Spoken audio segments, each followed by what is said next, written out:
Thank you, Your Holiness, for all these images of the servant and those whom he serves. And we're very thankful to see them present with us in the service of Your Holiness in the diocese here and in all the dioceses. Yani, I can't imagine um, all the services and all the possibilities of where Your Holiness could be serving.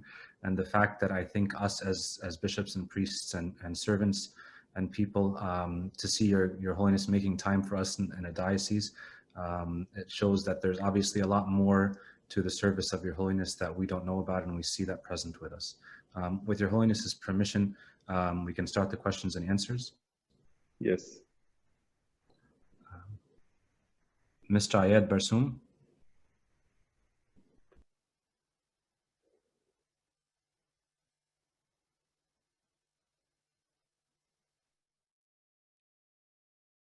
Mute me, please. Hello. First question here. Thank you, Your Holiness, for your time. I have a question about when we were young, it was easy for us to believe everything that was told to us. But now, when we say anything to our children, like for example, come to church and we're gonna take the body and blood of Christ, they say no, it's just bread and grape juice. So how can we handle this? Of course, this is normal because he cannot understand everything. But by having conversation with them and repeating the facts and representing it simply, little by little, it will get better. Like, for example, when we were younger, they used to tell us when going to communion, come and get this juice. But step by step, we understood what it is, just like baptism, for example. We all got baptized when we were babies and we didn't understand anything. But what's important is to form a habit. How to plant in them that there is time dedicated for God, and this is very important. There is time for the one who created me. This time could be the weekend or going to Sunday school, for example, or according to everyone's situation. But what's really important is to have time, is to allocate time. God gives us all our life. So he gives us the 24 hours a day, and I tell him, here it is the time I'm going to give you. Whatever that time it is, a couple of hours a day, this is the sign of me thanking God for the life that he gives me. Thank you, Ayed. Next question is by Mr. Gergis Gad.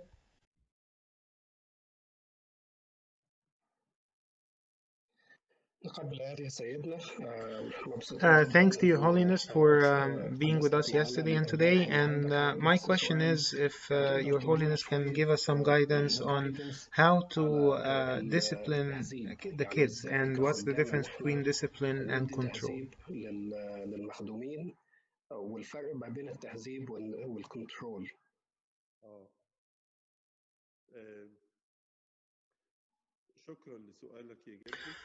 Thank you, Gergis. So, of course, discipline is something that's really important, but I want to give you an example.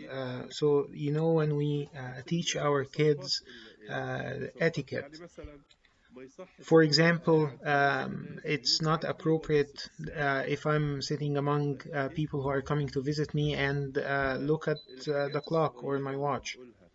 That's etiquette. The little things that we teach them to have this discipline, like for example, standing up to pray, how to stand in midnight praises or in the liturgy, or when we go to a retreat or convention, how should we act? We don't do anything inappropriate.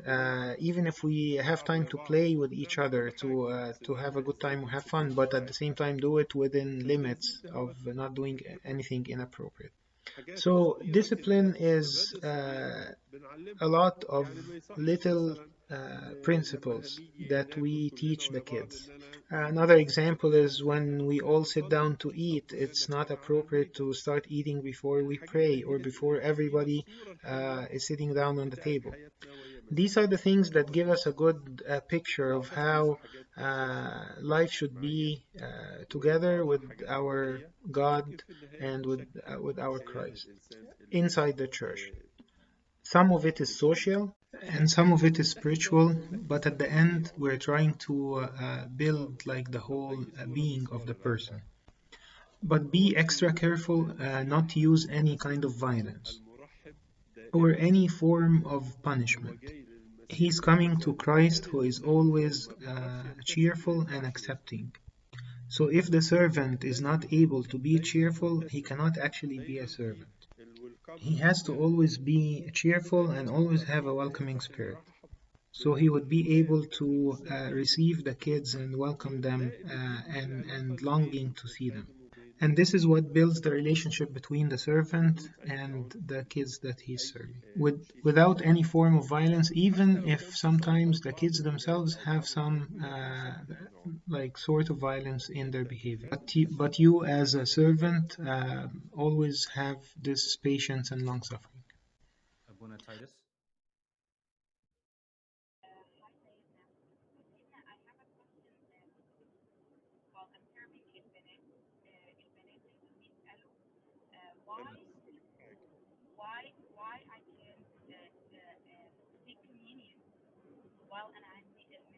So next question is why are women and girls not able to take communion in the times when they have the monthly period? Thank you, but I need the translation, please. Sorry, William, I can't hear what you're saying. There's a distortion in the sound. Can you say it louder?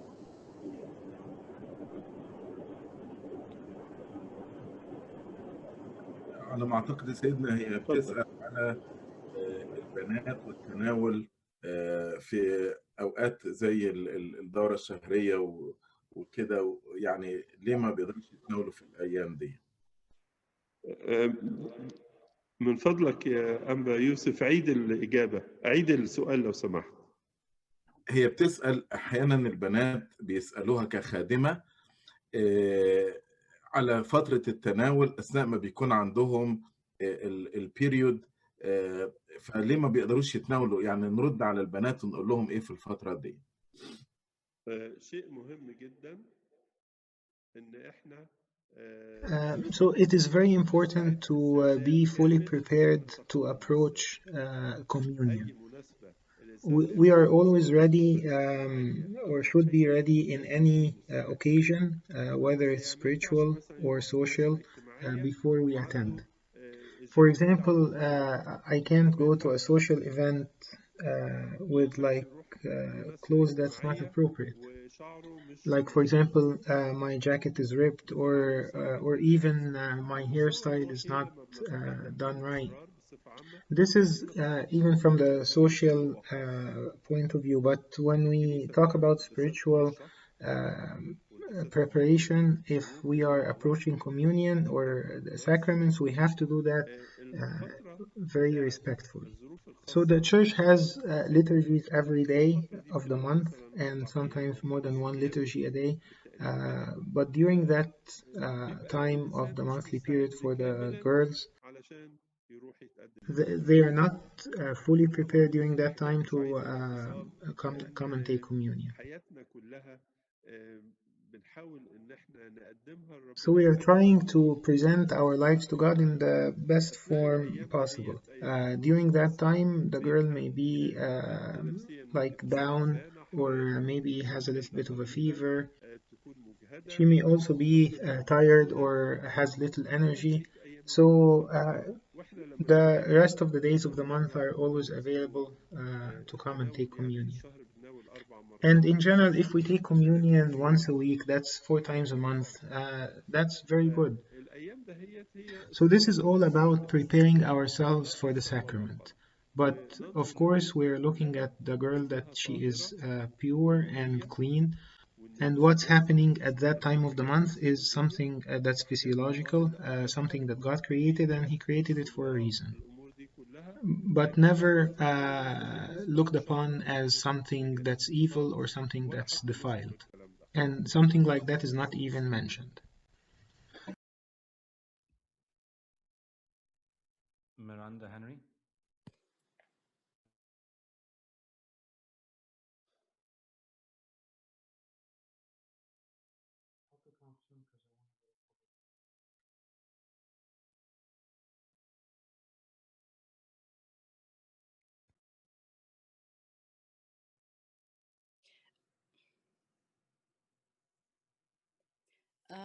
Yes, I'm ready.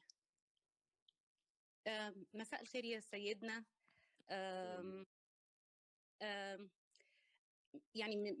Next question. First, I would like to express how nice it was to see Your Holiness yesterday and today, and this had like a big effect on everybody that was attending. And since we all want to grow spiritually, I feel that this interaction with the priests, the bishops, and Your Holiness, who is our Father, I feel that this interaction is very helpful to help us grow spiritually. So yesterday, right after the meeting, I sent to His Grace Bishop Yusuf and asked him if we can have this opportunity to meet with Your Holiness, all the congregation, and if anyone has any questions to ask Your Holiness. And these questions could be about anything, could be about the service, our spiritual life, could be about family questions. And His Grace answered me right away and said, this is a good suggestion and we'll try to do it. I felt after you spoke today about the role of the servant that we look up to our priests and bishops for this role, and Your Holiness, of course. So my suggestion is that we try to repeat these meetings. Like anytime Your Holiness have time to do it.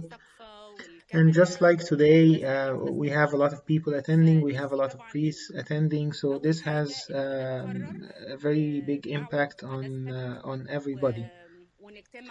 It makes us feel that the priest and the bishop are fathers who are actually listening to their children and listening to their problems. Just like when the father is always present at home, it gives the kids confidence that they can change, they can take him as a role model.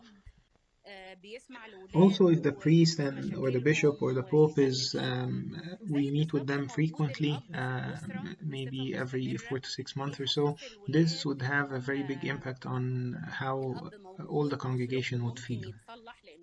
Just like Your Holiness mentioned about the relationship between the servant and people they are serving, that it's like a shepherd with the sheep. So I feel if we can make this happen, this would benefit a lot of people on different levels. زي الراعي بالرعية فأنا نفسي حاجة زي كده تتنفذ على كل المستويات الداخلية والخارجية وحاسة إن هي هتكون مفيدة جدا على المستوى الروحي والاجتماعي والأسري وهتفيد قوي الشعب في الحياة الروحية. شكرا يا قداسة البابا. شكرا يا ميراندا.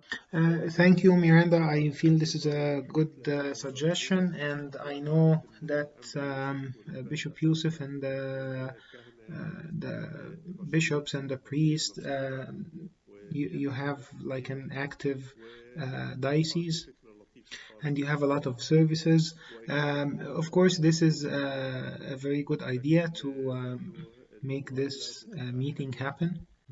Although this time in Egypt is late at night, but I still feel it's important, and we're actually thankful that because of the COVID, we are able to do these Zoom meetings now. So there is no problem with doing these meetings. The only problem that we usually have is the time. We also use Zoom here in Egypt to do meetings with sometimes with the bishop, sometimes with the priests, or in Cairo. We also have meetings with the Gulf countries, and we are trying. So may God give us time to make all these meetings happen. But again, it's a good idea, and I hope it would happen at different levels. Thank you. Hello, Your Holiness. My name is Alexa, and I just wanted to tell you happy birthday. And I wanted to tell you that my grandfather is Buna Mikhail Aziz. So His Holiness was laughing. شكرا Thank you, يا Mayan, and thank you, إيمان. Alexa, so much. شكرا مريم. I'm very happy to hear your voice and to see you as well. أليكسا أليكسا شكرا يا أليكسا و thank you so much for you. أنا مبسوط خالص إن أنا أسمع صوتك وأشوفك كمان. Thank you. Thank you يا حبيبي. Thank you. سيدنا أنا كنت عايزة أقولك happy birthday من أول الشهر و جدي هو أبونا ميخائيل. جدي أبونا ميخائيل عزيز مش كده؟ وأنبا يوسف يقرب لك؟ هو خالي. خالك يا بختك. يا بختك. ثانك يو. ربنا معاكم دايما. Thank you. متشكر. باي باي. باي باي.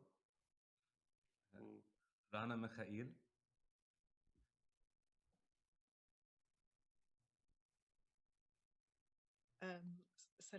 Next question by Rana Mikhail.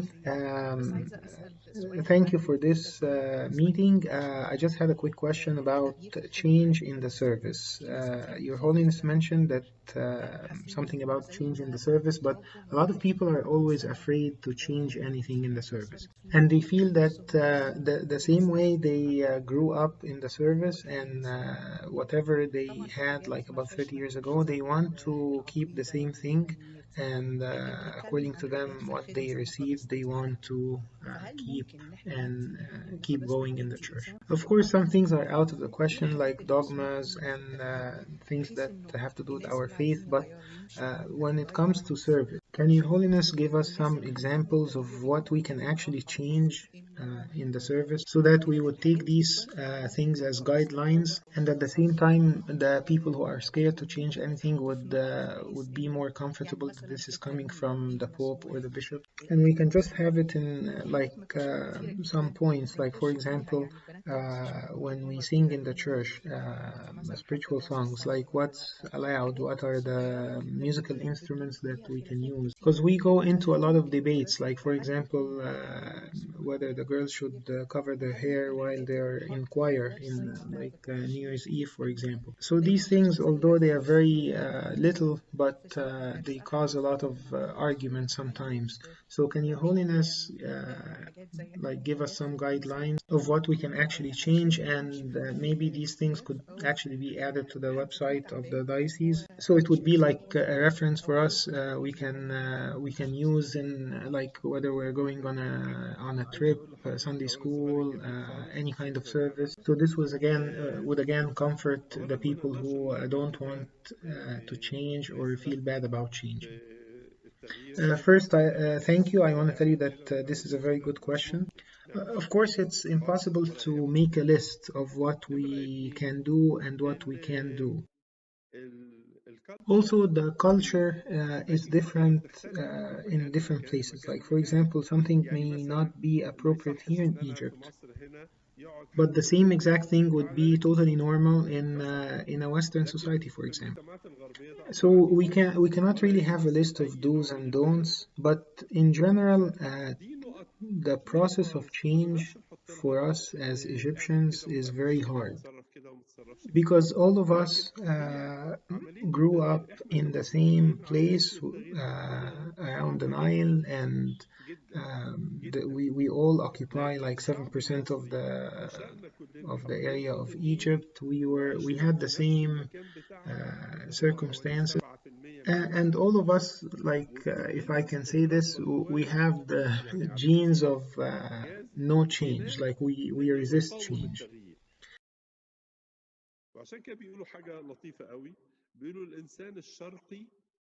That's why they say that the Eastern person, the Oriental person, is like a tree. He is born, lives, and dies in the same place. But a Western person is like a bird. He's born somewhere, grows up in another, lives in another, travels to another, and then dies in a fifth place. عملية مختلفة ما بين الشرق والغرب. So here between the East and the West, it's a different تحدي كبير process. عندكم And I know this is a very big challenge for you in the West, because our church grew in an Oriental atmosphere. الجو الغربي And then مختلف خالص. you guys came to the West with a different culture. So as long as we are not touching the faith or our dogmas, anything would be كل حاجات قابلة للتعديل open for والتغيير. change. حاجات كتيرة خالص. يعني مثلا Like for example, back in the days we used to use khulagi for the liturgy. Now, instead of putting that khulagi book on the altar, we actually can put an iPad or a laptop. مثلا في بلد من البلاد This is, for example, a الدولة change. الغربية I was once in a Western country, and I asked some people, they are not Coptic, how do you perform your baptism ritual? And they said, we just take some water and sprinkle it on the head of the person who is to be baptized. So I told them, in our church we actually immerse the person in the water, and they said we used to have that before, but because it's very cold here, the water would sometimes freeze, and sometimes it would freeze on the kid that's being baptized. So I asked them, can you warm the water up like we do? And they said no, because Jesus was baptized in like natural water in the Jordan River. So this like process is according to what works. We see what works with our kids and our culture, and we do it. For example, regarding the head cover for the girls, so this is a very nice sign of submission.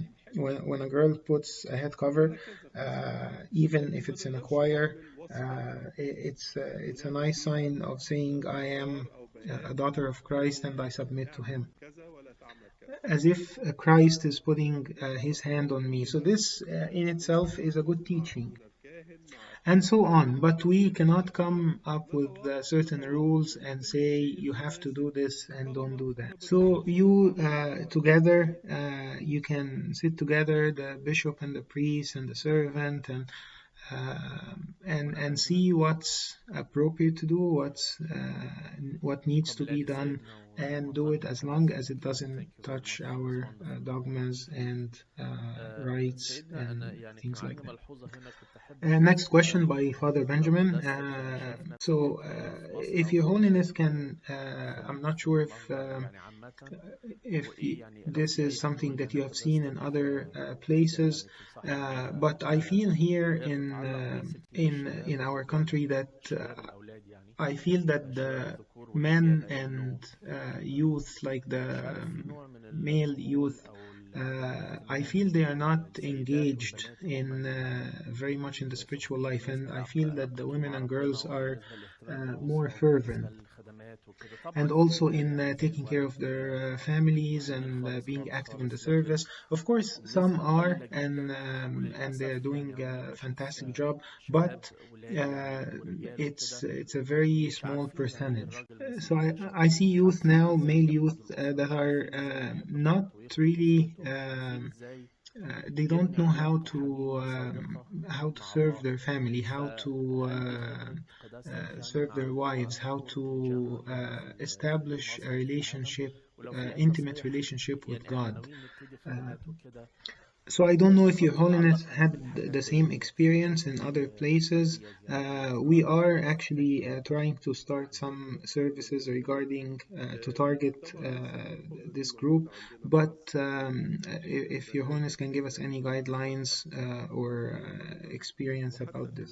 Thank you, Father Benjamin. Yes, we actually see the same thing here in Egypt, that women in general have more of a relationship, more they are present more in the church and the service, and even in the theological schools, we see more admissions to women. And of course, this is not something bad because that woman will be one day a mom and she will raise boys and girls. But I feel that this phenomenon that Your Reverence is talking about is because men have not had or were not served enough both in the church and at home. And to fix this, we have to increase the service to this group. Like, for example, recently there are meetings just for men and other meetings just for the male youth. Just like we had and we still do meetings for the family, meetings for the women, and meeting for the girls, for example. But the men and boys, they need more personal service and attention, and this brings a lot of fruit. Because what happens is because of like the girls being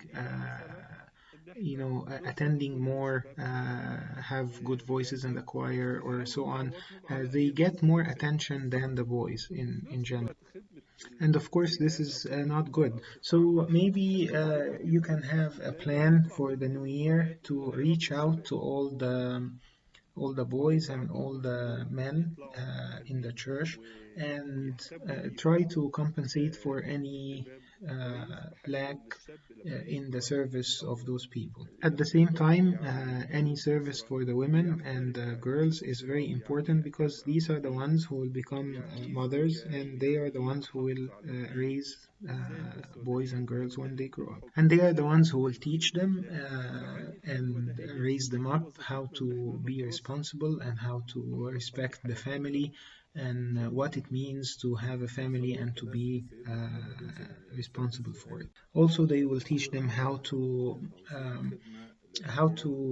love their wives and how to keep the house full of love and raise children the right way. These values is what we actually are.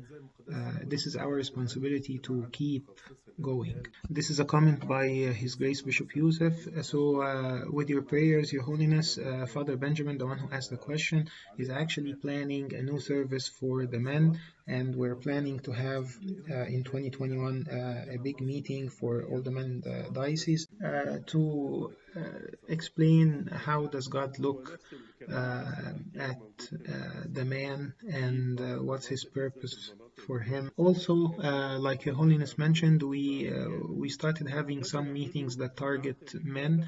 Like for example, in the city of Nashville, we have a successful meeting that is only for men. So the point that Your Holiness mentioned, we felt that we have a need for these services, and we are starting to plan for meetings to address this issue. His Holiness is saying that in Egypt also we have the same need, and we started having special meetings targeting men, and especially in the areas that are highly populated, and some of these meetings are even specialized. So these are targeting like special groups of men, not just all men. Like for example, around a year ago, I attended a meeting and they told me this meeting is for the barbers. So this is actually going on in the city of Alexandria. It's a meeting that they do every Monday for the barbers that are only the men. They separated the women who actually work in the same profession, and it's a very successful meeting, and they have some activities for them, and they like take all the measures that Your Grace talked about. Next question. I heard there was something going on in Alexandria about someone talking or doing some teaching that was questionable. So I wanted to know what Your Holiness opinion is about this, and who is the one that's supposed to answer, address these questions? Is it the bishop, the priest, the servant? Thank you for the question. So I first want to say that the priest that we're talking about in Alexandria is very respectful, and he has a successful service. He had a lecture last June, and he was talking in it, and while he was talking, he like maybe like didn't say certain things about the scientific or the science and the Bible in the way he wanted to say. So no more or less. This lecture was about an hour. The person who clipped a part of it and made a big deal out of it, this was done maliciously, and he only took like a part and didn't take the rest of the lecture. So the secretary of the synod, they spoke with that priest, and they know him very well, and he apologized, and he said that this was a misexpression of what he wanted to say, and it was over. So this is the whole story, not more and not less. But when we say that someone is having a wrong teaching, that means that he has been teaching for many years, and teaching something wrong. In this case, that wasn't the case at all. He was this one is different, and but some people like to exaggerate things, so be careful of what you watch on social media. Next question by Rasha Lua. Hello, Your Holiness. I am from the Church of St. Mary and Archangel Michael, Florida, and I have a question about special need kids. I'm a mom of a kid that's special needs. He's not a kid anymore, but I feel like the same way it was back in Egypt that we didn't have service for those kids. Also here we still don't have it. We have service for Sunday school kids of all ages, but not for special needs. I was very happy when Your Holiness came to visit us a couple of years ago in Saint Rebecca Church here, and you made time to come in and greet those special need kids in specific. I feel that they need to know about Jesus. They are very simple, and they just need people to talk to them in a very simple way about God, because they only hear about God from us at home, but they also need to go to church and hear about God in the church as well. So for example, recently we had someone in our church that passed away, and she was a single mom of one of her kids is special needs, and now we don't know what to do with him. So we had an idea, but we need Your Holiness support and His Grace Bishop Pius' support as well, that we need something for our kids after we pass, because we need to make sure that they are going to be treated well, they're not going to be abused, and also we need them to be served even while we're still alive, to have a Sunday school class for them to go to. So I feel that they need to learn about God from a good servant, not only if that servant is present at church, but even if he is not, they also need to have a class for them and learn about God. So of course this is very important to me, and I wanted to know Your Holiness opinion about it. Thank you, Rasha. Of course this service is very important and necessary, but like you mentioned, the problem in this service is always the presence of that servant, the servant who can understand the needs of these. Some churches actually have this service, not a lot of churches, but some do have it. Some churches even started having like a house for special need kids. They start by inviting them for like a day use, and then after that they can have a room in that house.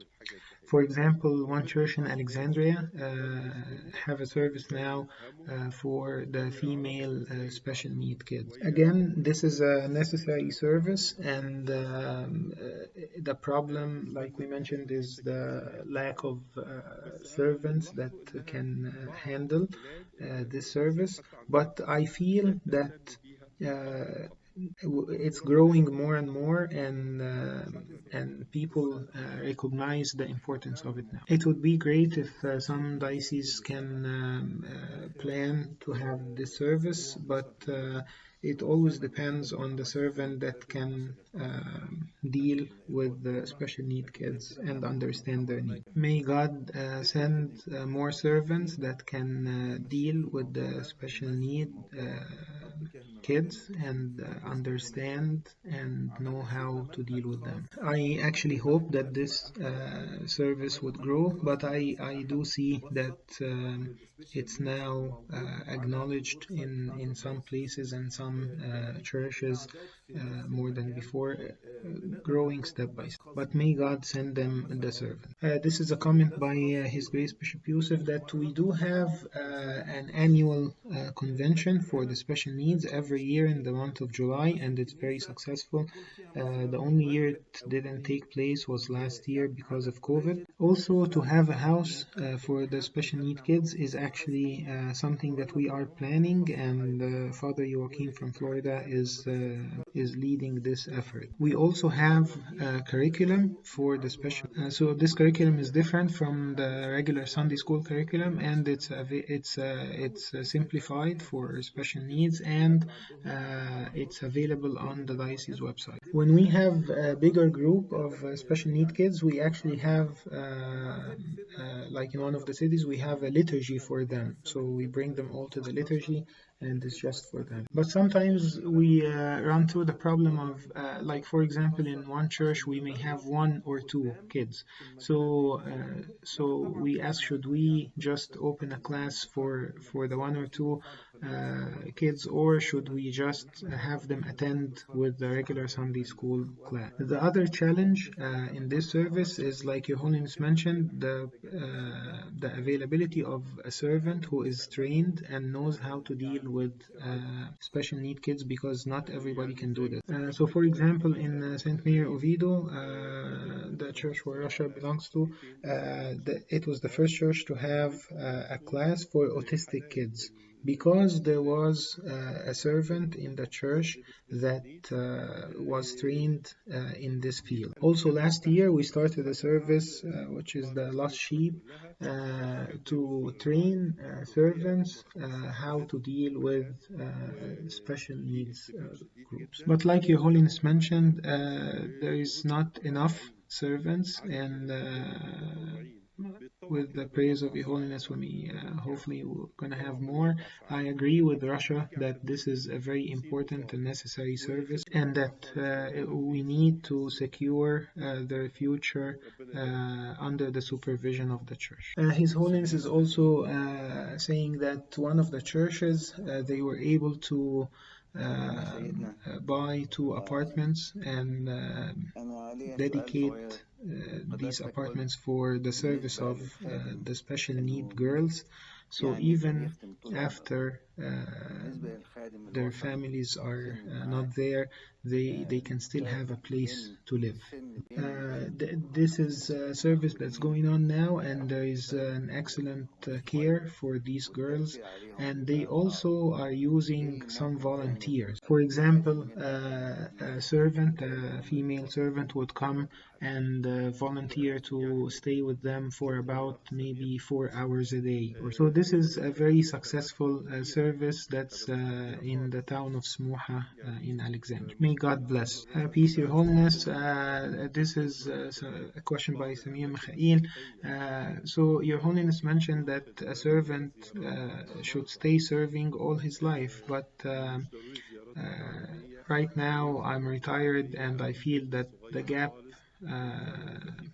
difference in age between me and people I'm serving is very big, and I don't have much influence on them. So what's a suggestion for a service that someone can do in this age.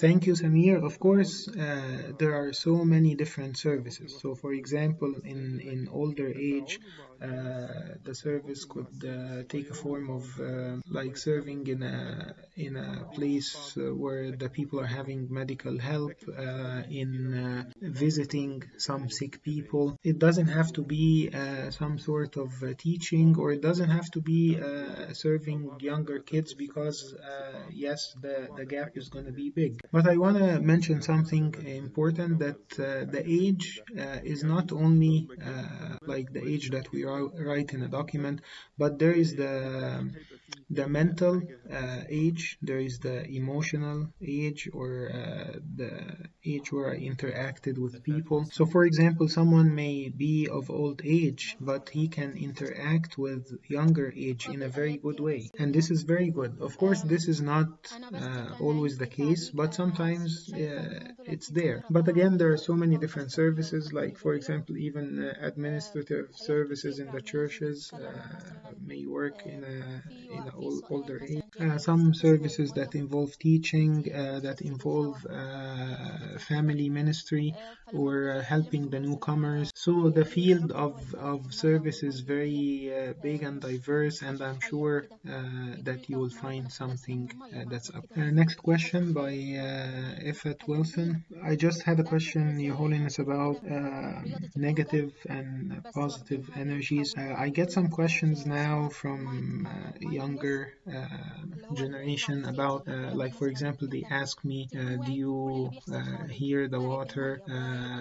Do you see the air? And then I tell them that God created the water and the air, but they don't have to be something living. But they say, but He created us from these elements, so how are they not living? So these ideas they got from yoga, that they teach them how to be mindful of everything around them, of the water, of the air, and they give them exercises to be how to be again mindful of everything inside their body and out, and how to relax and focus more.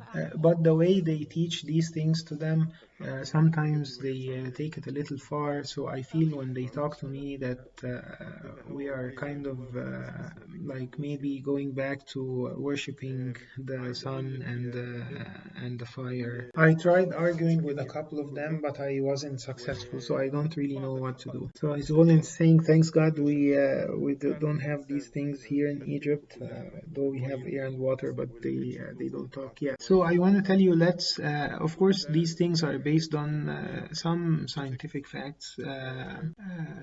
We can take the good out of it, and if it's helping with concentration or things like that, we can also benefit from that. But it doesn't have to be the whole life, and it does not mean at the same time to reject the spiritual fact. Also, it would help if the people dealing with our kids regarding these issues would be at a level of education that would give them a chance to have a conversation with them. For example, sports or exercise. It's important to have that every day. It's beneficial for us. Some psychological exercises are also beneficial. So there is no problem with using science if there is a benefit. But of course, if it's going to replace the worship of God, of course, that's not acceptable. مرفوضة تماما خالص. شكرا يا إيفت. Titus? My name is George. I'm from Nashville. I have a question concerning the servants that are serving now, whether in Nashville or Tennessee or the Diocese or wherever. How do we fight the war against social media? And how do we, interpret to the youth who will later on be servants? And how do we explain to them that, the LGBTQ community, because that's how they're getting that message from social media. So how do we, teach them that not everything is always got a good message to it or a right message to it? So how do we help them understand the truth behind our church and our message? And how do we explain to them to find the right message and everything. I need translation. يقول لسيدنا إن حاليا So next question, you probably listened to it in English, but I'm gonna repeat what His Grace Bishop Yusuf said in his translation. So the question is about how to address the challenge of social media now and its influence on the youth. Like sometimes they hear things on social media regarding, like for example, homosexuality or things like that, and the effect on them from social media is most of the time bigger than the effect of the 1 hour they spend at church every week. So how can we address? Of course, social media is a big problem now, and it affects very much how our youth think about many things, and I feel bad for them. So the problem is because of the many times they hear something like repeating over and over, for example, about homosexuality or same-sex marriage, or when they keep hearing this over and over, it becomes something normal. So our reference is always the Bible. So the Bible is what guides our thoughts and our behavior as well, general behavior and anything that has to do with moral. Also, the Bible is the foundation and the base on which we build everything. That's why it's important when talking about these things to refer to the Bible. Mention what the Bible says in its history, in everything it says about a certain issue. Also, these things happen at different times as if it's like a fashion. And for example, something that we talk about a lot today, we may have not been talking about like 10 years ago. So the trend now is not the trend many years ago. It's not going to be the trend in many years to come. Even human being himself, humanity passed by different eras, different stages in their worship. So they started worshiping elements of nature, and then worshiping idols, and then worshiping different kinds of gods. They came to the worship of the one God, and then they started worshiping their minds. Then they worshiped what they were able to invent, and then nowadays people worship their mood or like their desires, and that's why they get astray very quickly. And that's because they deviated from the foundation on which God built our lives here on earth. So be clear about mentioning facts from the Bible, about mentioning the teaching of the Bible regarding any issue when you talk to the youth, and tell them and repeat what the Bible says. And the Bible is older than any of these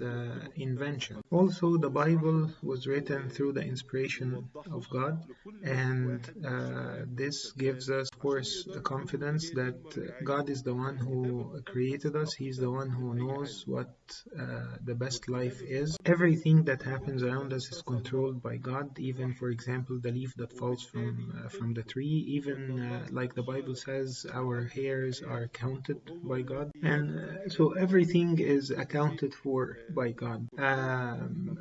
Notice also that man is the one who, by his invention, sometimes destroys things in nature.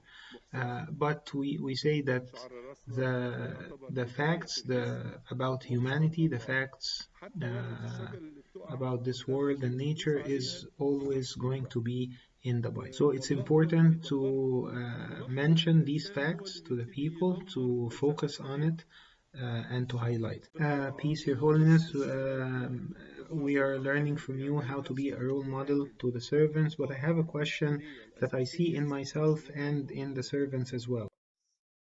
اهتم بانك تظهرها وتبينها وتعمل فوكس عليها. شكرا. Justina Nagy. سلام يا سيدنا، نقبل الآية دي. اهلا بيك. احنا بنشكر قداستك على اللقاء دون، واحنا بنتعلم منك نكون قدوة ازاي لكل المخدومين بتوعنا.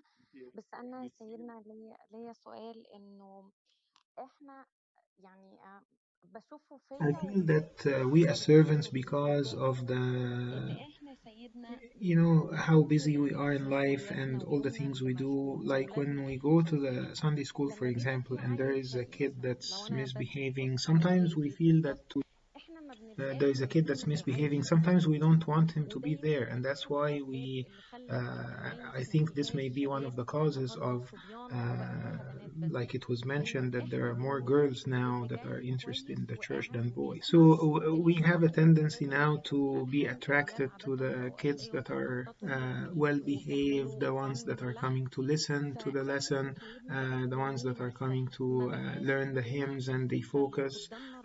But the ones don't, although nowadays it's common for the kids like to make fun of the hymns or to misbehave, but I feel that we don't have this mentality that our servants had before, that the church is a hospital and everyone is coming, he needs some kind of treatment. So like I feel that we're not looking out for the kids, the ones that need the most help. Like for example, if a kid goes out of the church and he's dressed up as a deacon, I don't see anyone going after him to see what he's doing or where he's going. So it ends up that the ones where their father, for example, is with them and like they are serving together, they are the ones who get to serve, but the other ones don't. So we ourselves need to be a role model. Like we take care of our own kids, we need to take care of all the other kids as well. So yes, Justina, you're right, and this requires a servant that has a sense of responsibility.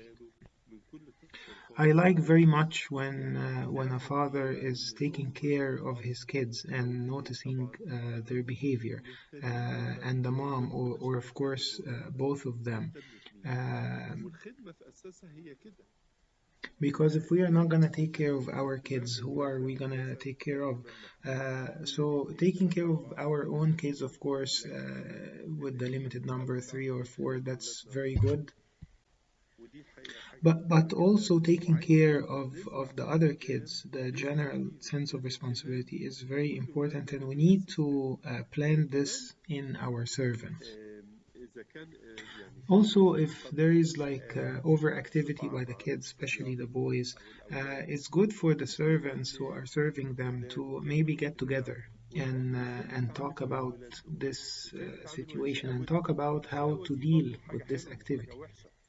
Because to be active is a good thing, but they should discuss how to make use of this in a good way.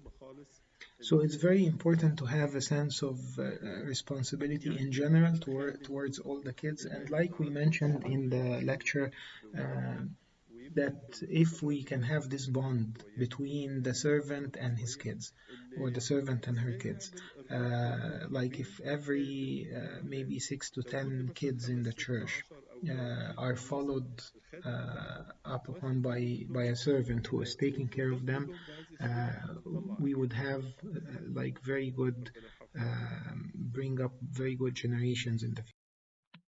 Ashraf Labib.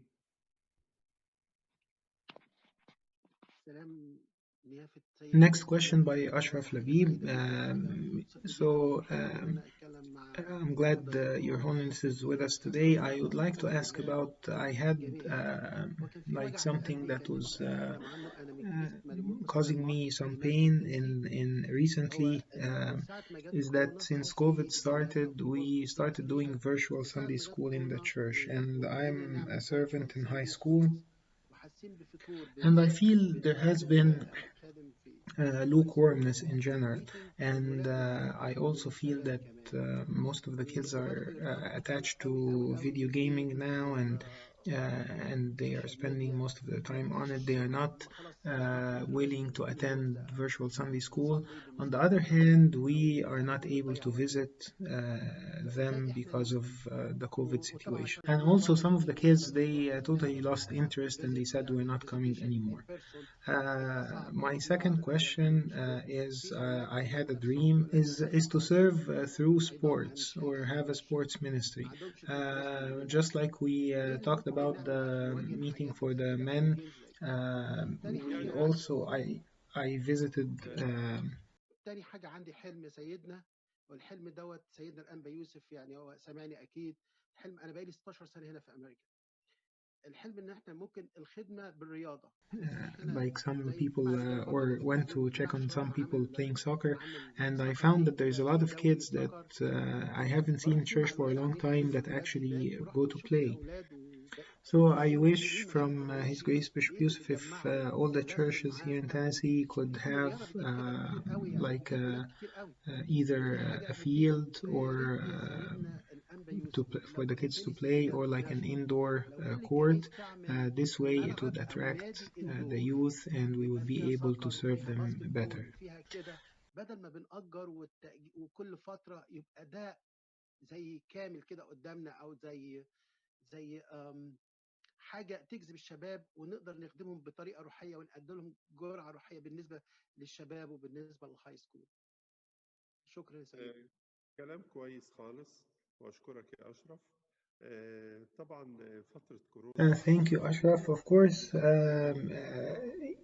because of COVID recently, the service took like a different form, which is the virtual service on Zoom or like virtual meetings. And it's normal to have some lukewarmness because of this, because this is a change in lifestyle, and this is happening to all of us. But I'm positive that when things get back to normal, that the kids are going to come back to church and we'll have this responsibility towards them again, and they are going to be still attached to the church. They say that there was a similar pandemic in the beginning of the 20th century, and at that time, of course, they didn't have computers or cell phones or anything like that. So you could imagine how harsh it was on the people back then. So we thank God for what we have now. And for what he has given us. Regarding the second question about the sports, of course, we have this here in Egypt. A lot of churches do have sports as part of the church, and this is a global movement to use sports as part of the service. It has been successful in some places, and I don't know what the situation is in your diocese. I think that the idea of using sports is good and helps attract the kids. Like, for example, yesterday here in Egypt we had a big game between Ahli and Zamalek, a soccer game, and it attracted many people. They were very interested in watching this game. So sports do have a good impact, especially if it's used in the right way. Next question by Mary Marcos. How can I keep a balance in the service between I feel I'm a younger servant and I enter the service and there is a lot of older servants there. How can I do some change without bothering the older servants? And also, how can I, as a servant, protect myself from the devil's tricks that maybe he's gonna leave me in the service, but attract me to other things even within the service that are not good. بعيدة عن ربنا، ازاي ابقى جوه الخدمة واحمي نفسي من الخواطر اللي بره. شكرا يا سيدنا. شكرا يا ميري. انت كخادمة لو عندك افكار وعندك Thank you, Mary. So if you have any ideas regarding the service, it would be good first to run them by the service coordinator and before we can implement any change. So it's good to discuss these ideas and of course discuss it humbly. So be open to these ideas being implemented or being maybe not, this is not the right time for them, or maybe it needs some tweaking, or maybe we're gonna do it at another time. But don't do it in a way that it would look like like you're serving in a different way, or have a different channel. So these ideas that you have are ultimately for the sake of the God and the service. And so it's good to discuss these ideas with your fellow servants and the ones that are older than you, and ask them what their opinion is about it. They could, for example, tell you that we tried it before and it didn't work, or they may say, yes, this is a great idea. As for being scared of the devil's tricks, as long as you are living in the church and the church is living in you, and you're protecting yourself, never be scared of anything. As long as you're paying attention to yourself and have a good relationship with God, don't be scared. God, who's dwelling in you, and the church that's living in you will protect you from everything, but do not be scared. One of the characteristics of a servant is that he is not afraid, because the servant is working in the field of Christ, invited by Christ, and God's eyes is on him or her from the beginning of the year to the end. So do not be afraid. Thank you. Next question by Karam Salid. I'm a servant in St. Abanub, Dallas, and I want to ask about what are my limitations in the service. I serve with the sick and the older age, and I feel most of them what they need is compassion. My second question is also regarding the same service, because serving older people, they appreciate it a lot. They pray for us, and they make us feel that we're doing something really great. So how can I not fall into a pride because of حدودي مع المخدوم يعني ايه اخري معاك يعني انا افضل يعني اللي انا حاسه اقدمه او افضل فيه ولا ليا ليميت اكون معاك فيه. الحاجه الثانيه مرات لما بنخدم ناس كبيره في السن ومرضى، طبعا نشكر ربنا بيفضلوا يدعوا لنا كتير قوي قوي قوي، وبيحسسونا ان احنا بنعمل حاجه كبيره وحاجه ما بتحصلش. ازاي انا كخادم يعني ما اتغرش من الكلام دوت، عدو الخير ما ياخدنيش في الناحيه دي. شكرا سيدنا، وصلي لنا كتير. شكرا يا اخ كرم. خدمتك طبعا في المرضى دي خدمه حلوه خالص وخدمه جميله. Thank you, Karam. So of course, it's great to serve the sick. It's a very good service, and there are no limits to any service in which we offer love to someone in need. But if you are doubting anything that you are doing, you can always get the advice of the Father of Confession, or the one in charge of the service regarding this matter. Regarding the people's appreciation, of course, when they do that, that's not for me to something to make me fall in pride, but to make me more humble. And I should always keep saying during the service, in like praying with myself, saying, thank you, God, for giving me the grace of doing this service. And I should also say, thank you, God, and any credit that comes because of the service goes to God, not to me. He's the one that allowed me to be a part of this service. Thank you. سلام يا سيدنا. شكرا خالص للفرصة دي. أنا بس عندي سؤال واحد. Next question by Mary Gendi. So yesterday we talked about the calling for the service. So could there be a time when I listen to the call of God to actually stay away from the service for a little bit? يعني كنا بنتكلم مع حد So His صديقي Holiness is في asking, do you مهرجان mean to هل take a ممكن break? And بعيدا عن المهرجان Mary يكون صوت said, ربنا like بيقول لك sometimes انت لسه people ظبط say نفسك there is a lot ممكن of نرجع تاني devil's resistance, غالبا ده بالصوت but could it اه be that كده the voice of God ما دام الفضيلة is قالت for me to ما دام just الفضيلة step قالت aside for a little خادم bit to هو improve خادم in a certain way بيتعلم and then وبينضج come back to the service? يعني بيخاف الخادم يعمل So His مشاكل Holiness is saying this يعصر is حد probably not يعني the voice مش of عامل God اللي at عليه all. كويس Because if we بيعمل start مشاكل ما serving, خلاص بقى مش هيناسب the خالص servant is the الخادم one who ازاي يعني actually بيعمل is مشاكل learning every day.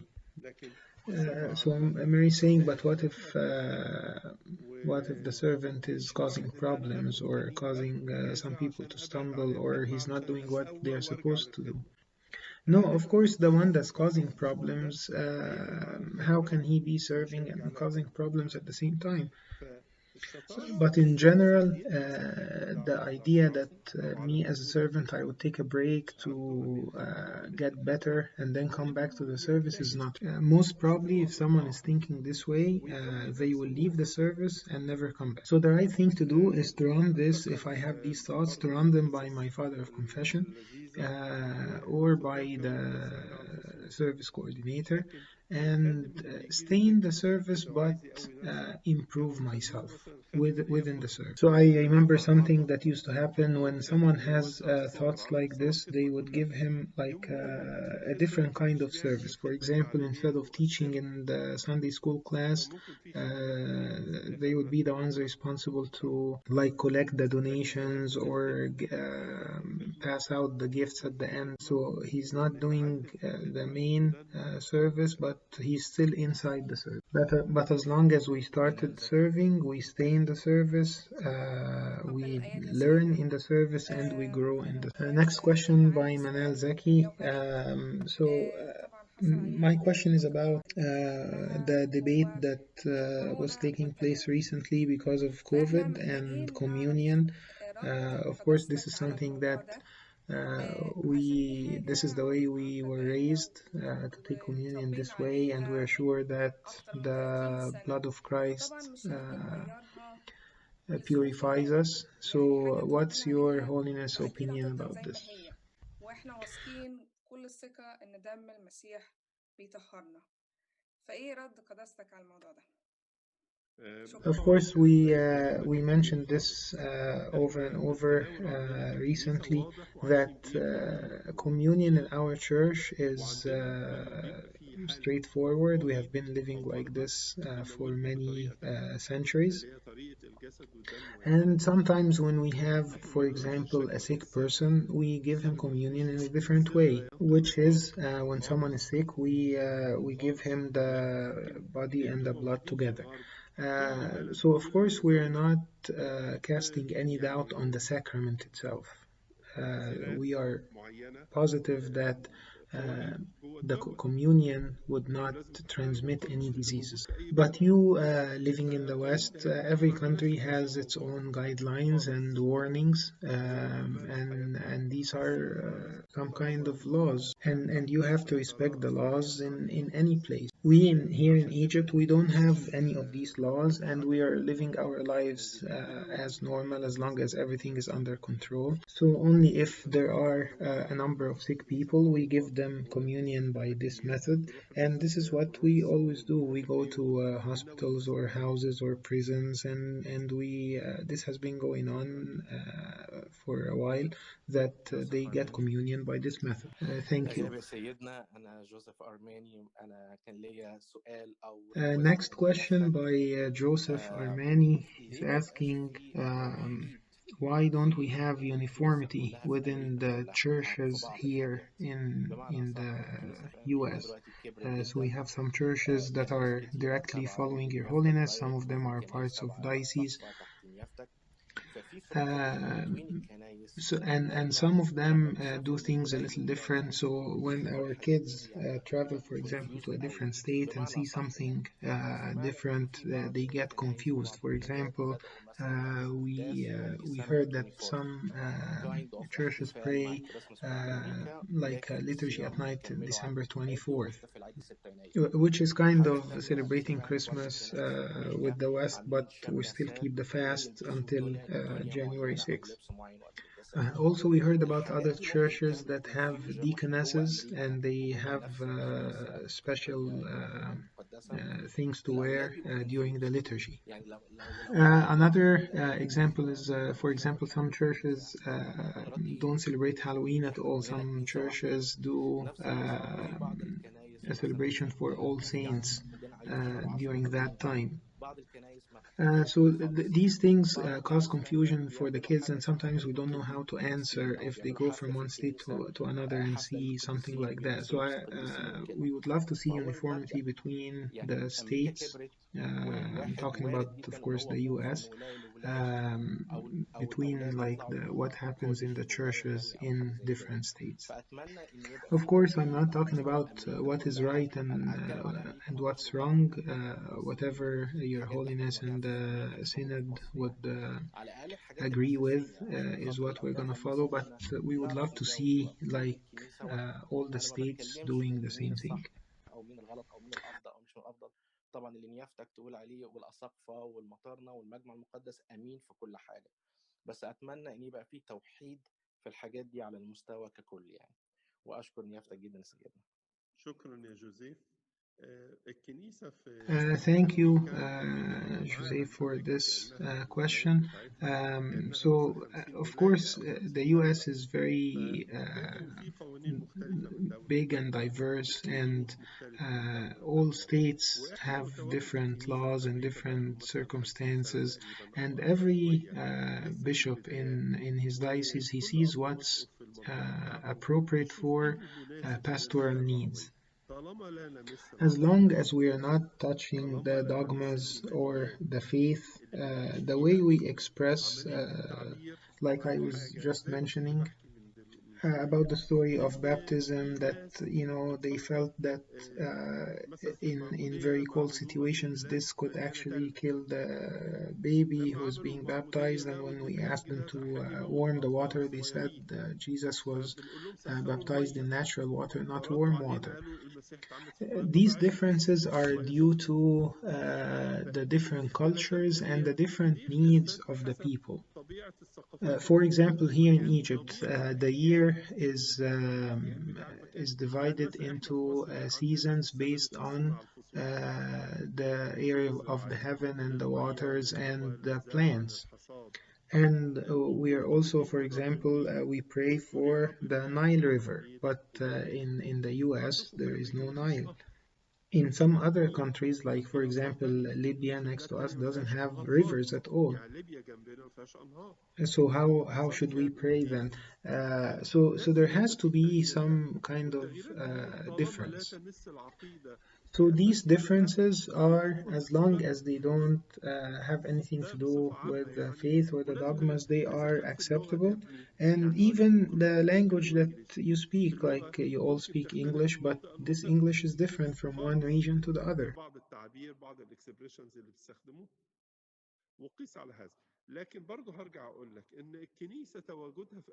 But I also want to emphasize that the church in the US has only been there for a little over 50 years, and that's considered a very short time. And notice also that the church grew in an Oriental Eastern culture. Then it moved to the West culture. So of course there is a big difference between the East and the West in the culture, in the way we express things, in the way people think, very different. So the idea of uniformity among the states, I don't think this is the right thing to do. But let me repeat again, as long as we are not touching our dogmas and the traditions that are expressing these dogmas, we are on the right. Thank you, Jose.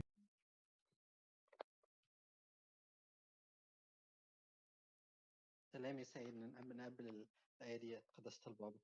سؤالي كان بالنسبة Next question by Nader Moise.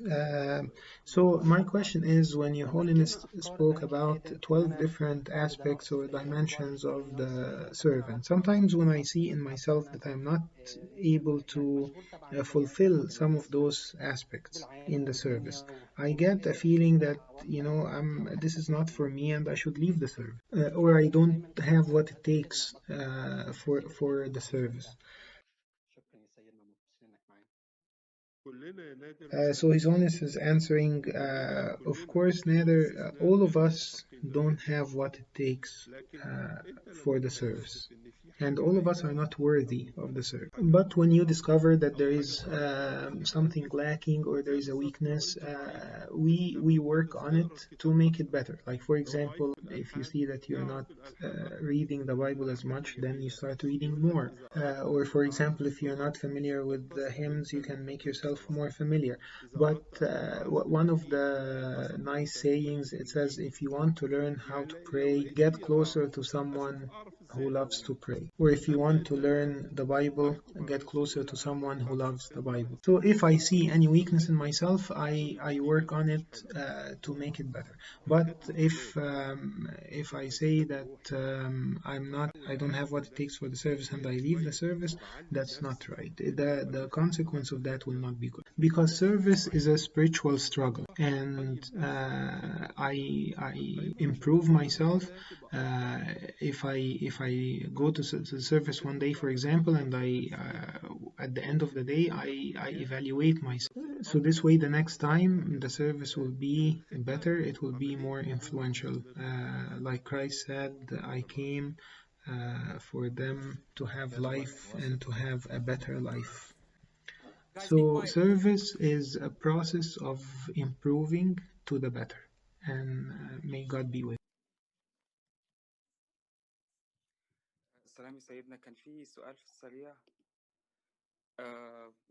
First of all نقبل Next الآيات. question by Gaudat لو في Wasfi. So he is asking if there is anything we can do regarding bringing the kids of parents that are separated to the church. يعني أنا أكتر حاجة نعملها إن نصلي من أجل The best thing we can do is to pray for the parents to reconcile and get back together. But don't speak about any of the parents in a negative way. Just emphasize that dad and mom, they love us, and we are praying for them to get back together. يعني ده بيبقى الدور بتاعنا في الخدمة دي. شكرا ليك. جورج جرجس. سلام سيدنا، أنا كنت عايز أسأل هل في مشروع لمراجعة Next question is about is there any plan to make a review of the Synaxarium, because sometimes, like some days, there are like maybe 5 saints that are their stories are being read, and sometimes it's not very accurate, and I know this has been going on since the time of Pope Shenouda. Is there any plan to fix this? Thank you, George. There has been a church rights committee in the Synod from the time of Pope Shenouda to review the Synaxarium, and Bishop Matthäus, the bishop of the Syrian monastery, was actually in charge of this, and they did review it and they printed the book. And we actually through this committee we added 2 days, one for the consecration of St. Mark Cathedral in Egypt and one for the martyrs of Libya. So the Synaxarium is a book where we continuously add to, but it could use another revision, and like you say, some of the things could be more accurate, but this is an ongoing process, and the committee, the rituals committee in the Synod, could actually continue their work in this field.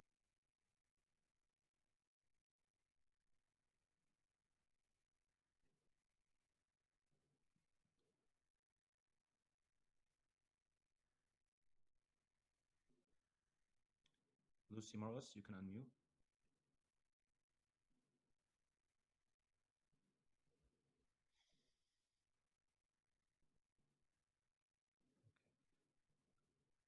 منيرة فرج.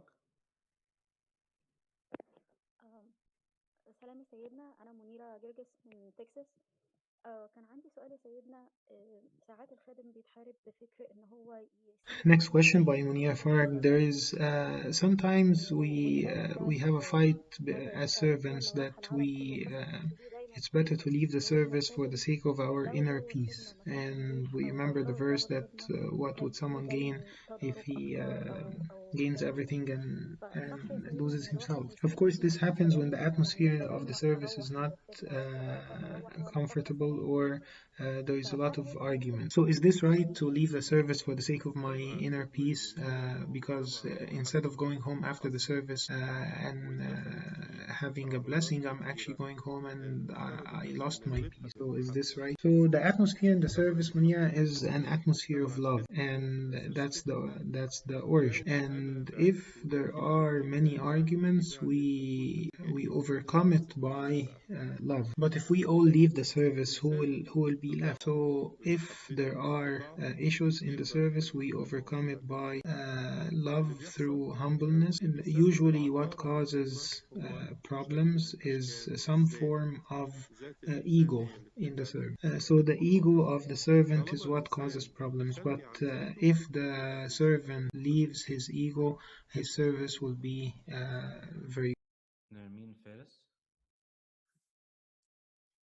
نقوب الأيادي سيدنا، وميرسي خالص على الاجتماعات الجميلة قوي دي ووقت قداستك لينا.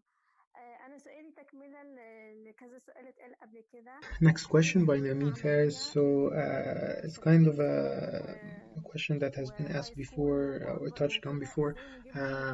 So if for the age of especially high school, if the kids don't want to come to church, and even if the abuna visits them or the servant visits them, they say it's so boring, I don't want to come. What are practical things to do in order to bring those kids to church? إيه الحلول العملية اللي نقدر نقدمها للولاد دي عشان نجيبهم الكنيسة؟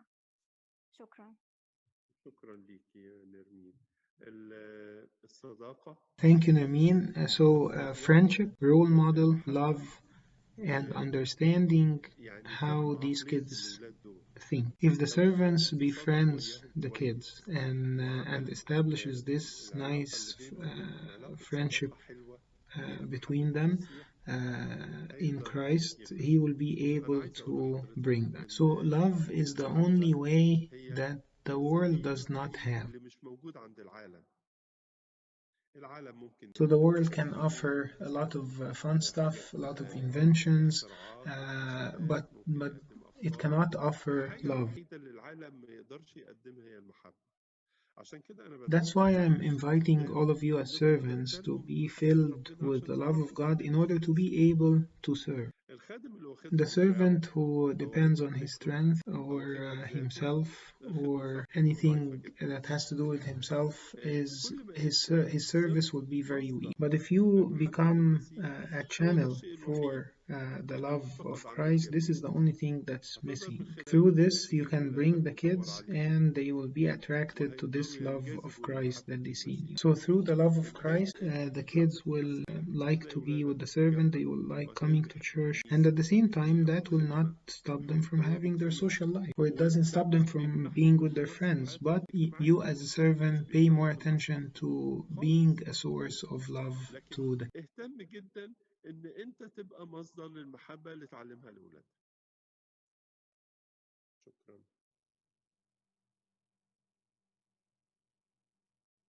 سلام سيدنا، شكرا على اللقاء الثاني، يا رب يتكرر كتير.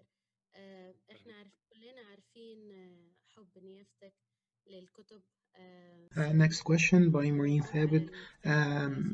We know that Your Holiness like books and reading, and how can we plant in our kids the love of reading, especially the fathers, because they feel that reading the fathers' writings is something that's old and it's not important nowadays. Second thing is the resources, because sometimes these books are not available even for the theological students, sometimes we have certain things in Arabic, but it's hard to find them in English, how to make those available. And my third point is that sometimes the resources of orthodoxy, or to speak to someone about our Orthodox Church, sometimes these resources are not available. How can we make these available? إنه هو يعني يعرفوا كتير عن الكنيسة بتاعتنا، بتبقى مش متاحة كتير. لما بنيجي نتكلم عن الكنيسة بتاعتنا ما بنلاقيش مصادر نقدر نوصلها للناس اللي بتتكلم إنجليزي أو من بره الكنيسة يعني. شكرا سيد. شكرا ليكي. طبعا موضوع Of course, reading in general is something that's very important. They say read to lead, which means that in order to lead some people, you have to actually be knowledgeable to read. Making some translations of books and writing more books is, of course, a responsibility for you in the West to have this going. But our role as servants in the church is to present how beautiful the church is and how beautiful orthodoxy is. Sometimes books about patristics or older books, they are first long, and second, they may not be printed in a very presentable way, so they are not appealing to the kids. So maybe if we can take some nice quotes out of these patristic books and present it to the kids in a nice way, it's going to be appealing to them to read it, and through that they are going to understand, have more understanding of the Bible and how the fathers understood and lived the Bible. So you as servants should be like a bridge between the old, the writings of the Father, and this generation that we are serving now. So this is a big responsibility, and it needs concentration, it needs depth, not just writing anything to the kids. Again, this is a big responsibility. Also, translating books is something else. Like, for example, here in Egypt, we talk about like light of the Holy Family to Egypt. We talk about our monasteries, and we try to translate this to different languages. As an example, the monastery of Saint George, or the nuns, they just published a book in 7 different languages about the path of the Holy Family. They also made a documentary about the journey of the Holy Family, and it was about 46 minutes, like a documentary. It was very made in a very good way.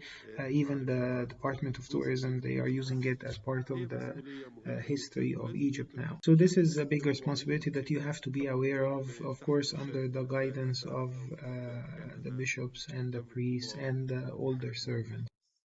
شكرا لك. مدام أمل سلامة. سلام يا سيدنا، نقبل الأيادي. أهلا بيك. أنا بخدم الناس الكبار. Next question by Amal Salama. My service is with the elderly. I've been serving them for about 21 years, and I have people, older people up to 93 years old. So my question is, how can I have a balance between like in the meetings, for example, being firm and being at the same time cheerful, and also keeping the meeting like quiet. الاجتماع هايص كده بمحبة كده، هم كلهم بيحبوني وأنا بحبهم، والبشاشة وكل حاجة. بس أنا محتاجة إزاي أعمل توازن ما بين الحزم وما بين الهدوء، وأنا ما عنديش حتة الهدوء.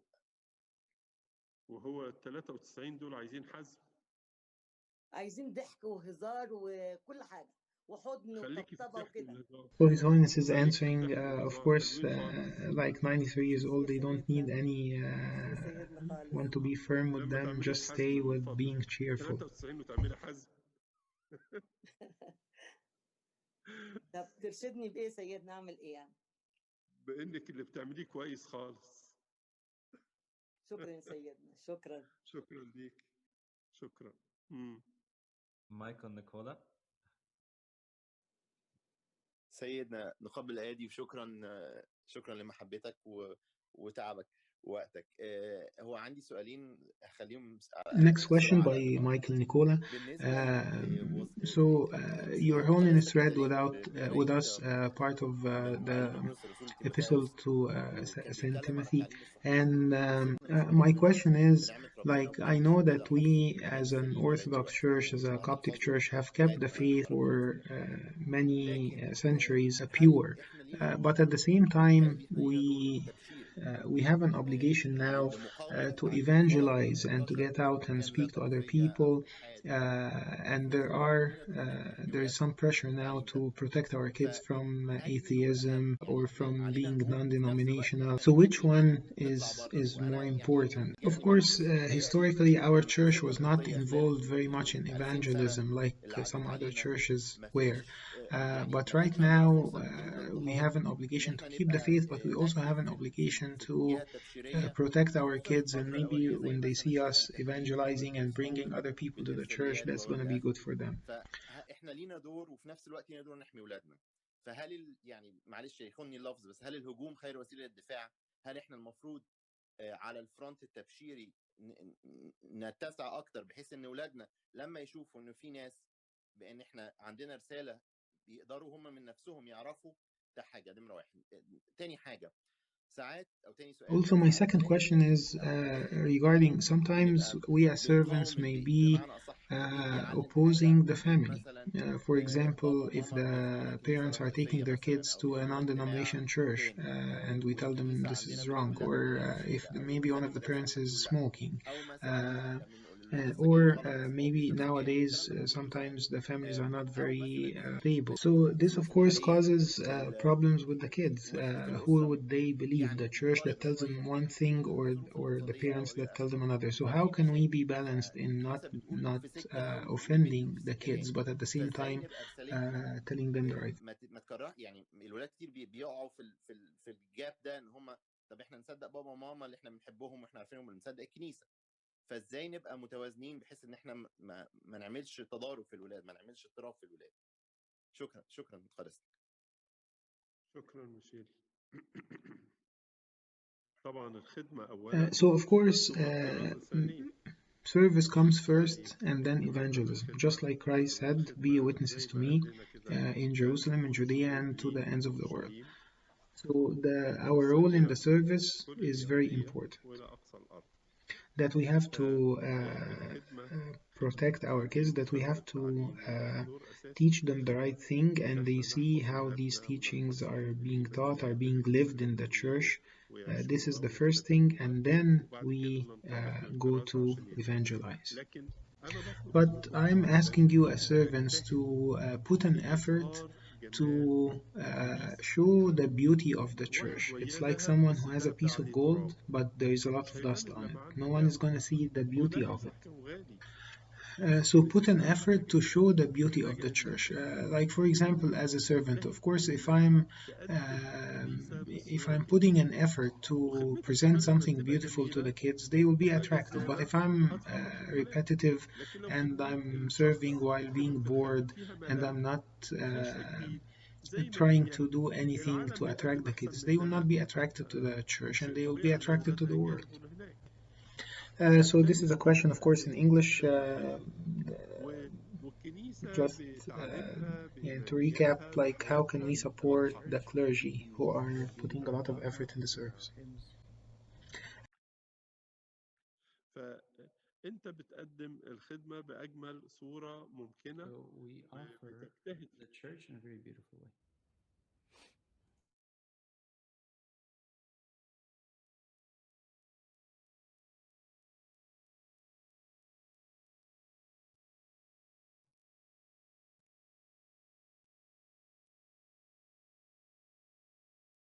Sorry, I lost His Holiness.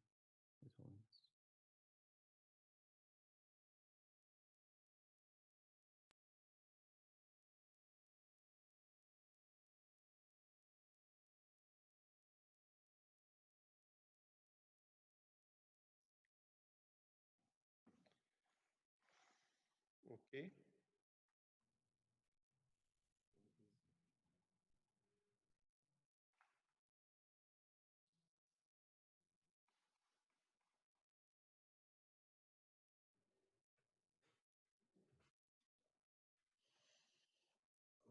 في كمان 3 يا سيدنا، نقدر ناخدهم ولا؟ اتفضل اتفضل. اتفضل سيدنا بيزل. Catherine and Joseph Bishara.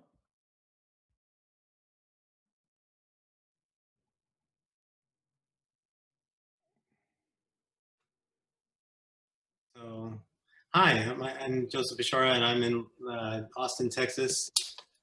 And I want to thank you for taking the time. I'm worried about the servants themselves and supporting the servants. I grew up in a small church, and we had church once a year. We were lucky to get that, and we would have to travel long distances in Texas. And then God bless the services of servants in those small places like Abuna Nicholas, who's currently in Lubbock, and Monira, who called in, who's in a small town, and Abuna Antonios Gabriel Motlos, Abuna Yostos, I'm worried now about a bishop who works very hard, Bishop Yusuf. I worry about him, how hard he works. I know of a pope who stays up late on Zoom calls and spends a lot of effort. And I want to support all these bishops and all these priests and all these hard workers in the church who give so much of themselves. I wanted what your thoughts are on how we can support these people who are the body of Christ. هو سيدنا بيقول ان هو قلقان على الخدام، قلقان على قداستك انك سهران معانا بعد الساعة 12 نص الليل، قلقان على الأسقفة والكهنة اللي بيسافروا بيتعبوا في خدمة مجهدة ومضنية. فبيسأل ازاي احنا كشعب وخدام نقدر ندعم ونساند ابائنا اللي بيخدمونا بكل محبة وتضحية. ده سؤال لطيف خالص. This is a very good question. So first, we can, of course, be mindful of their time. Like, for example, if we call them over the phone, keep it short and focused. Don't put a lot of burden on them with many problems, because some problems we cannot solve. And in all kinds of problems, we have to first pray for the problem to be solved. We also pray for them, our servants and our priests. We don't put burdens on their shoulders, but actually we try to help. And we do offer help to them so they can still be able to perform their service. But most important, try to be mindful of their time, because that's the only thing that we cannot renew. Once the day is gone, we cannot bring it back again. This is just some general advice.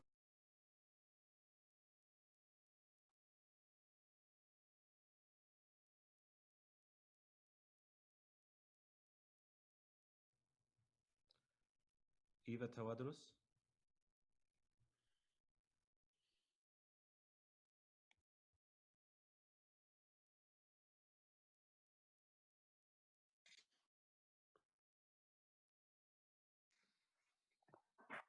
Hello, salam سيدنا.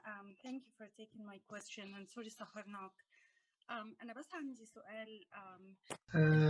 Next question by Eva Tawadros. So the latest announcements by the Catholic Church made like a big impact on, especially with our kids, and some of them do go to the Catholic Church. Of course, I know the church opinion and what the Bible says, but our kids are under a lot of pressure because there are so many other churches that are accepting homosexuals now.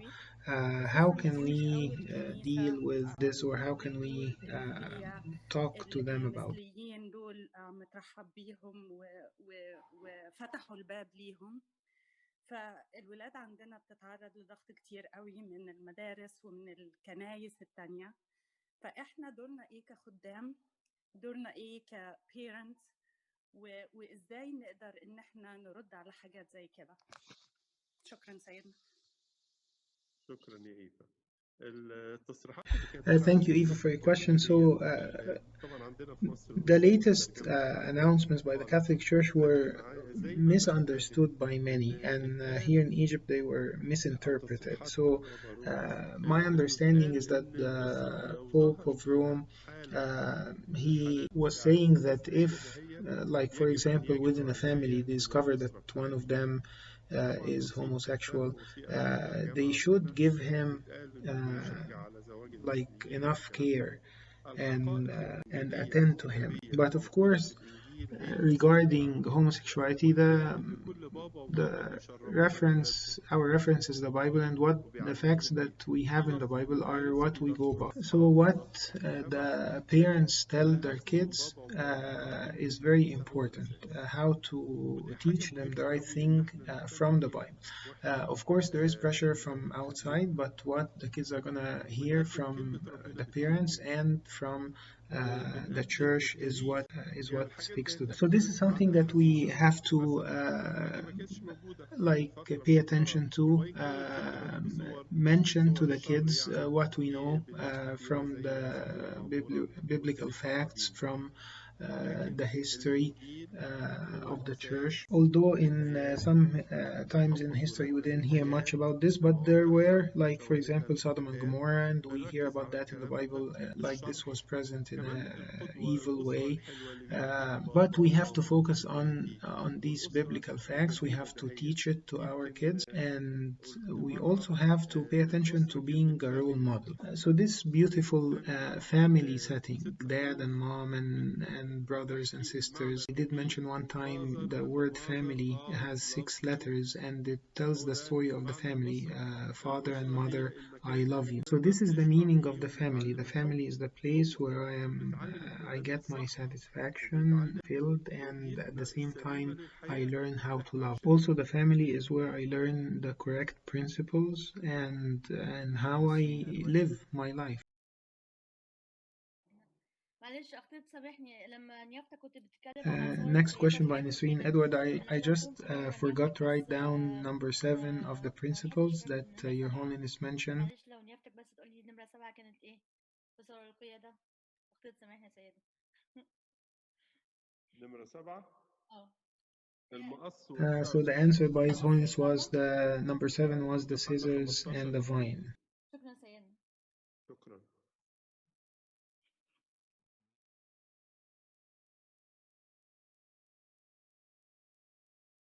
Oh, hi, Tawadros. I have a question in terms of the services in general, Yani. How do I know if a service is taken away from me? Like, in other words, I'm doing a specific service in the church, and I know I'm doing well in it. How do I know if that service is taken away from me or not by God? Next question is regarding what if I'm doing service in the church, but I'm not doing it like I'm not doing a good job. How do I know if this is God's calling for me or not?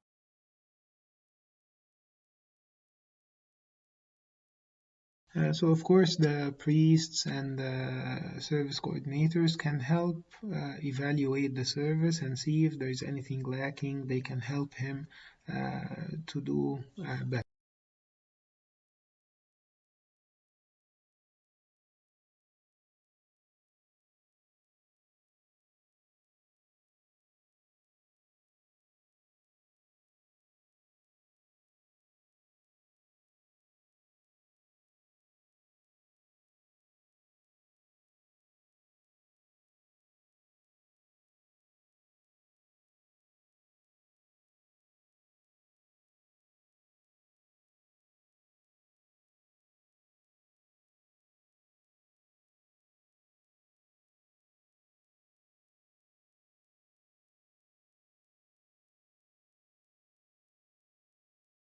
So next question is regarding visual aids. So of course, like if we do a lesson without visual aids, people are not gonna remember, or the kids are not gonna remember, like after a month or a year, what that lesson was about. But visual aids is very effective, and we are trying here to start having like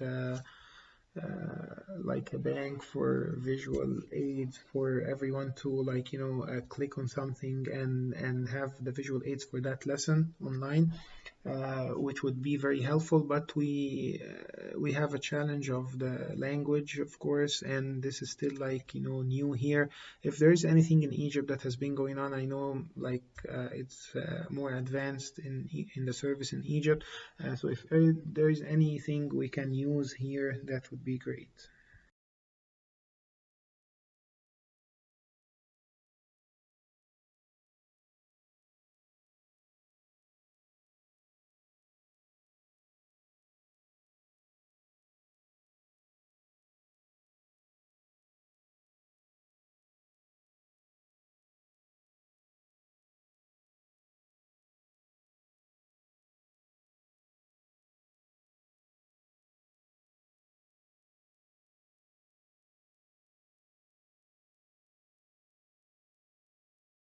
So His Holiness is saying that there is a lot of good efforts that have been going on here in Egypt, some of them in Alexandria, some in Cairo, and of course not all of them could be something general for everyone to use, but there is a great effort and it's growing. But these are all individual efforts. It will need time to combine these efforts and make, like your suggestion, like something like a bank for everyone to use.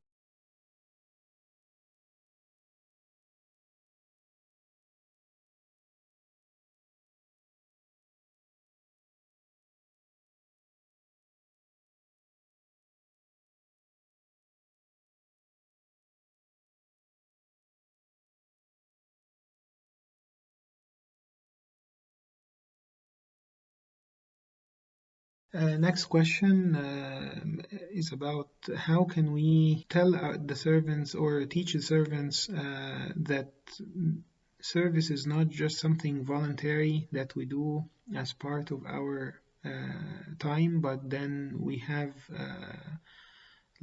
kind of a double life. Like we have our life outside and we have our priorities, but then we have time when we come to church and do the service. So how can we address this point? My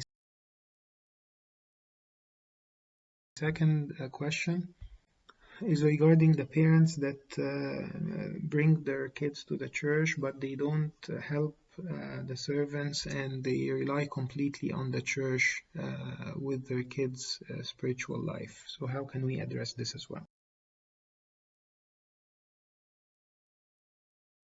One of the important things in the service is to have a servants meeting, and inside the servants meeting we learn about or we have this recognition of that the service is part of our life, not just a part-time. A successful servants meeting would be divided every month. 1 week talking about spiritual topics, another week about biblical topics, third week about parenting or how to deal with the kids, and a fourth week would talk about the church and the life of the church. If we have a meeting like this would raise the awareness of the servant of how to deal with the kids, how to deal with the parents, how to improve the service in the church, and so on. So the presence of a servants meeting and the active participation of the servants in this meeting is one of the most important factors of a successful service. We don't know how to thank Your Holiness enough. Yani, Your Holiness was so patient with us. It's 1 o'clock in the morning, yani, and Qadastak, and yani, whether in English or in Arabic, if I try to thank Your Holiness in Arabic, I will not be able to. In English, I cannot thank you so much, Sayyidina, for all of your love and your fatherhood and all the images that you've shown us in the talk. You've shown us much more in answering so much of our questions. There's no more questions. Thank you, Sayyidina, for your love. Thank you so much. Thank you, Your Grace. God bless all of you. اللهم اجعلنا مستحقين أن نقول بشكر يا أبانا الذي في السماوات.